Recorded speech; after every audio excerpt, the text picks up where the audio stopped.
My brother-in-law let us know that we are required to buy Christmas gifts for every single child in the family since we don't have kids of our own, but when we refused, he completely lost his mind. My husband, who is 32, comes from a huge family. I think his dad has 8 brothers and sisters. They all got married and had between 2 and 6 kids each. Now, all those cousins are grown up and starting families of their own, so we are easily looking at 15 kids in the family right now. We all get together for Christmas every year at his grandparents' house. Sounds great, right? Yeah, you'd think. Usually, after or during Thanksgiving, where everyone also gathers, we draw names for the kids' gift exchange.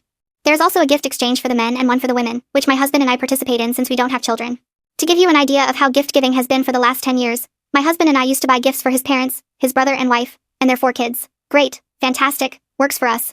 Last year they said they preferred we only buy gifts for the kids, so we did. Same as always, we got them books at their reading level, pajamas, and some kind of puzzle.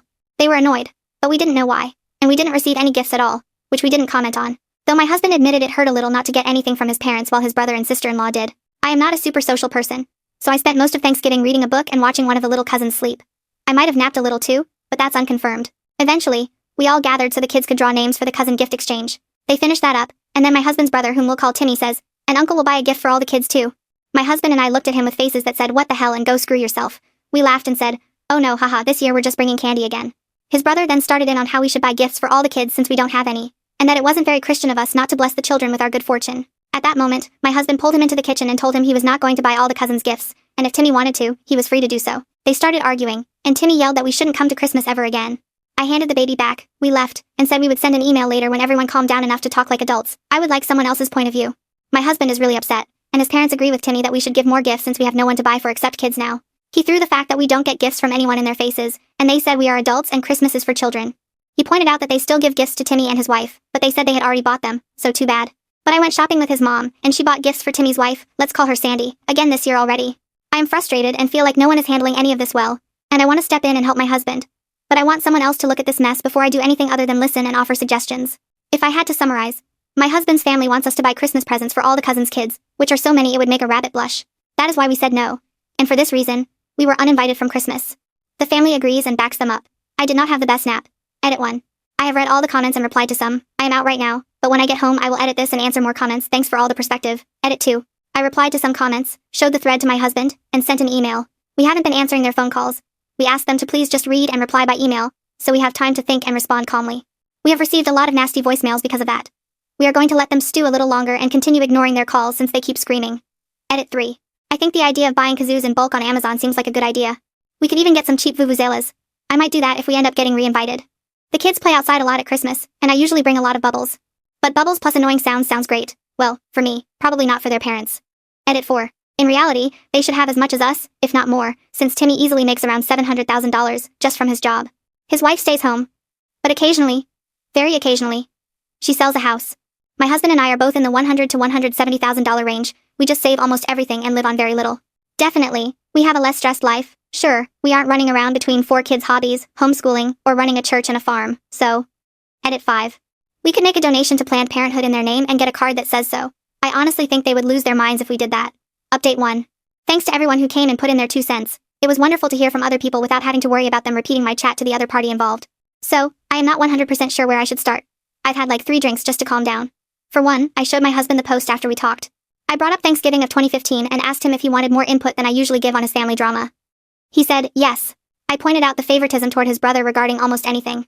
I made a list showing moments when it had happened, where they and Timmy were completely wrong, just to prove the point. We went through texts from his brother, sister-in-law, mother, father, aunt, and cousin. Just to recap names, the brother is Timmy, the sister-in-law is Candy, the mother is Rhonda, the father is Kit, the aunt is Kira, the cousin is Ben, my husband is Todd. So, the day I posted, after we reviewed the texts that started when we didn't answer their calls and continued until we sent the email, everything was just spiteful crap about how we waste our money, time, and lives doing volunteer work. According to them, we don't spend enough time with their kids, cousins' kids, and extended family. It started with Timmy telling Todd he was being a cowardly piece of crap who was whipped by his wife, the cold harpy who hates children. And from there, it just degraded. Todd only responded to a couple of those insults, saying he would send an email about it, and asking him not to talk about me. I almost forgot. He also told them they could go to hell. So we sent the email. This is basically what we sent. I semi-edited it. Todd sent it as if it were just from him. We almost included his parents, but decided we would forward it to them if it really got out of control. Which was fine, because in his parents' eyes, Timmy can do no wrong. Here, you can read the email. Tim. I sent you an email so we can talk about what happened at Thanksgiving. I think this will be better for both of us, since when we are heated, we say things without thinking. You didn't give me much time to really think about it, so here goes. I don't understand why you volunteered us to buy gifts. We are happy to buy gifts for your kids like we have every year. Is something going on? Is someone having financial trouble? While we would gladly help anyone who asked, like we have before, you should remember Kathy and Kiki 2 years ago. You helped too. Putting us on the spot in front of little kids was rude. Not to mention telling us we aren't allowed to come to Christmas now. The angry texts and voicemails were also uncalled for.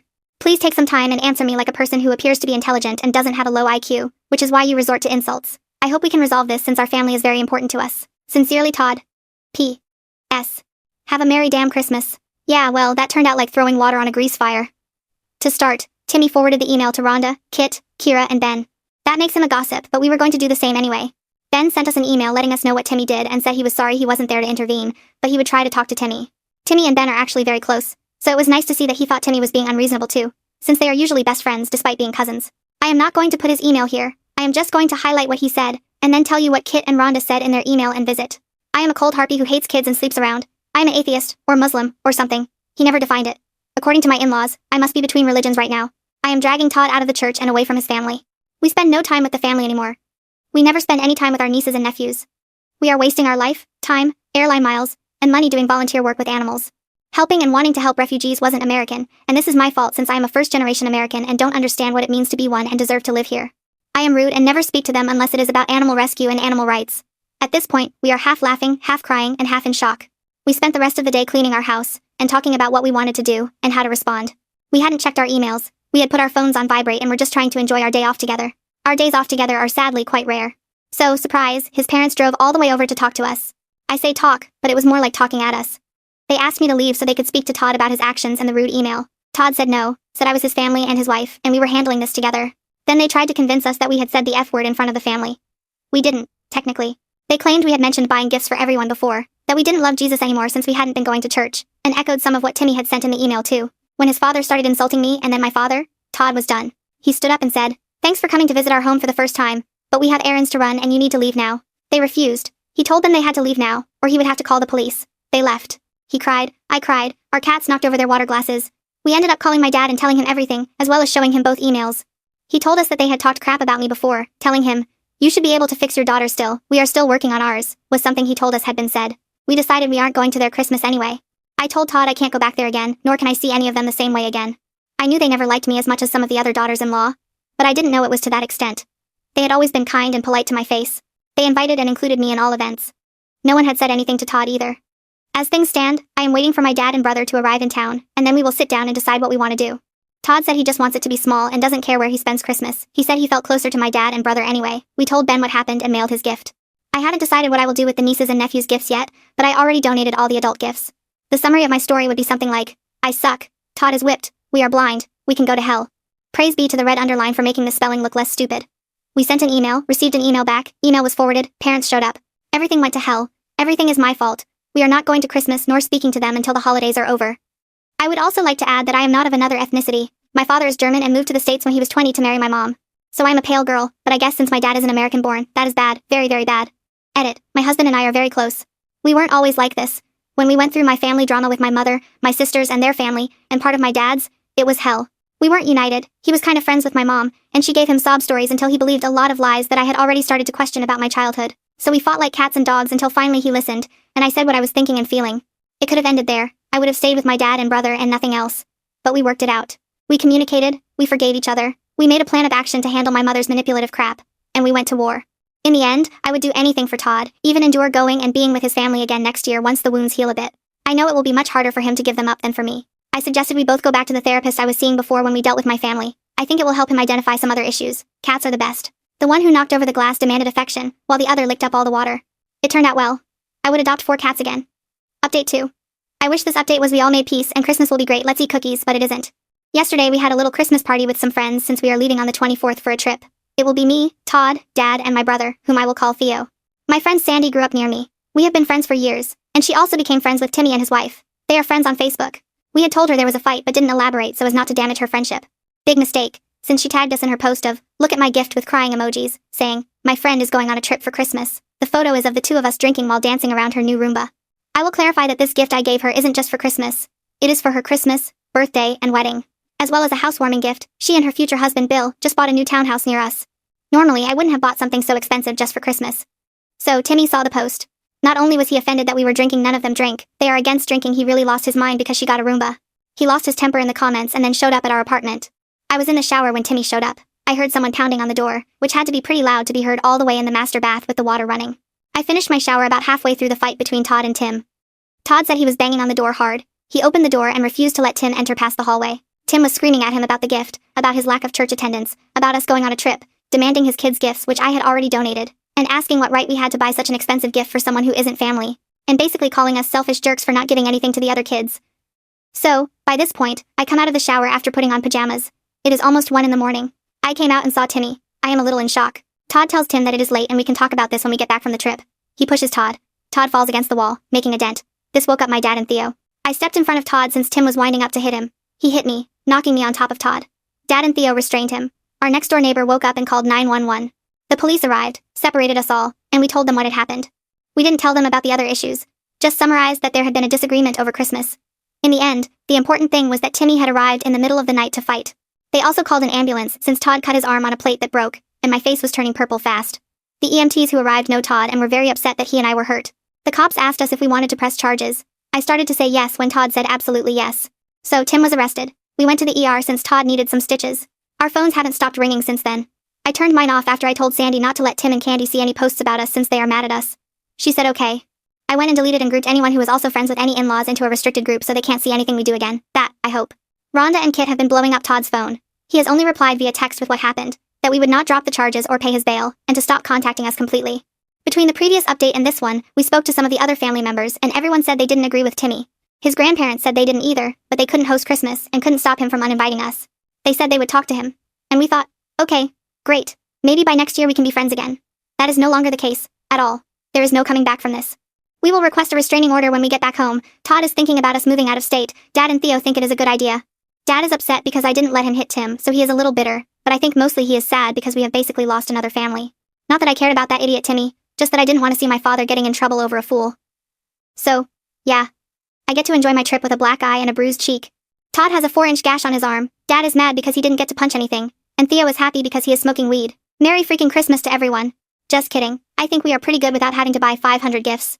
Edit. Never, ever, had I seen Tim like that. It was terrifying. I can't believe someone would act that way over gifts they could buy themselves. At least we have a camera in the entryway. We actually live in an apartment, so we should be fine.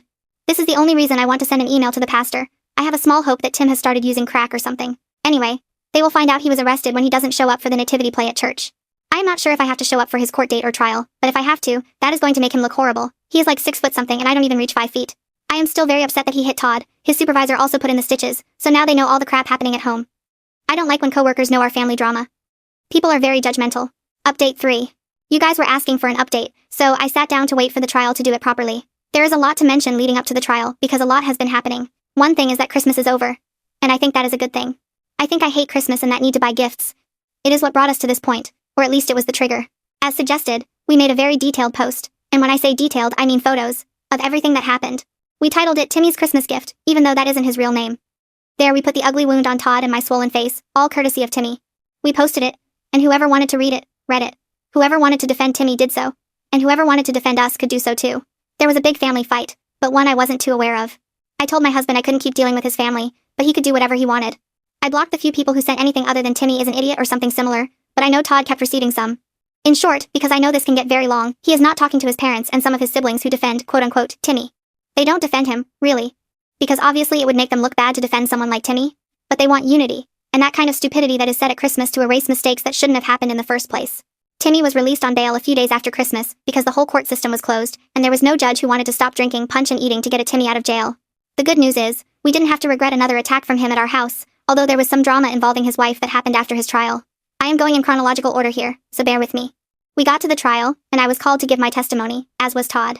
We both told our versions, and there was also a report from the paramedics who treated us, the police who intervened, and even the poor neighbor we woke up with a typical family fistfight and shoving match. You know what I'm talking about, what happens in every family. Then we arrived at sentencing day, and they read the verdict for Timmy. Probation, community service, and a sum destined for us for damages. Yes, he was released, although on probation. That brings us to the second part of Timmy's life and his troubles over a Roomba. Because he literally got very jealous over a Roomba, and that ruined his life. And I haven't even reached the second part yet. But the pastor found out what happened, and they were kicked out of their congregation. It wasn't formal, with an expulsion ceremony, but they told Timmy and his family that maybe the congregation wasn't the best fit for them. So the trial ends, and he has to comply with some things they asked of him. One was community service, the second was not to commit any crime until finishing probation. If you do, you have to be prepared to be locked up and serve the same time but in prison, added to any other sentence that might be imposed for the new crime. This new crime was beating his wife. He didn't do it because of everything happening in his life. This had been coming from before. Only his wife, Candy, waited until he had the verdict of his sentence to use the police report to get him locked up. I can't say I saw it coming, but I haven't had too much contact with Candy during this time either. Better said, I haven't had contact. And that is how he completely ruined his life. In other posts, I commented that he had a high-paying job, that he could have bought all the gifts and wanted to. However, his wife is divorcing him, he has lost his income, and I don't know how much he has spent on lawyers since this all began. Now he has to serve the probation time in prison, plus a charge for domestic violence. Also, Candy is requesting an expedited divorce, due to his current situation, and my in-laws are heartbroken. Or so we can imagine with Todd, because he isn't talking to them either. We only get what some relatives have told us, and it isn't anything good for my in-laws' emotional health. I think you guys will ask if I am afraid that when he gets out he might do something to us. The truth is, he could have done it during all his time prior to the trial and didn't. You could say he didn't do it so as not to mess up his trial, but once his sentence is served, that isn't erased from his record. If he has to be judged again, that will be used by any prosecutor as an aggravating factor. Plus, we have a restraining order, and that would be another violation. That, added to the fact that he won't have money to hire big lawyers anymore, makes it hard for me to see him messing with us again. Maybe we should buy him a Roomba to help him keep the floor of his cell clean, but that would be too petty. Besides, I don't like getting expensive gifts unless there are several events at once. Just going to prison isn't enough. I need it to be his birthday, Christmas, and also for him to have a wedding with some other prisoner in there, to get a Roomba from me.